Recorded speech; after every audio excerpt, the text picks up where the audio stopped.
Laure est conseillère d'insertion au SPIP de Corbeil. À elle seule, elle traite environ 90 dossiers, un rythme soutenu. Et encore, dans son service, ils sont 35, car 5 personnes sont actuellement en attente de mutation et 9 stagiaires leur donnent un coup de main.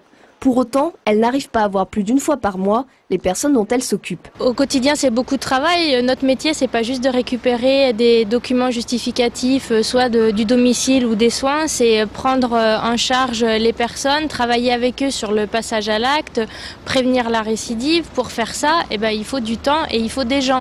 Pour faire face à ce type de situation, le gouvernement envisage de faire appel aux retraités de la pénitentiaire. Les conseillers d'insertion jugent cette mesure ridicule. Les magistrats qui ne sont plus mis en cause dans l'affaire Laetitia restent mobilisés à leur côté. Pour témoigner leur soutien et dénoncer le manque de moyens de la justice, magistrats, sièges et fonctionnaires du tribunal de grande instance d'Évry ont voté ce midi, à l'occasion d'une réunion plénière, le renvoi des affaires non urgentes jusqu'à jeudi. On est atterré des réactions qui ont pu être données par les uns et les autres hier. On s'attendait effectivement à des dysfonctionnements, mais qui soient de notre côté ou de la part du service d'insertion et probation. La vraie difficulté, on en revient même, c'est une question de moyens.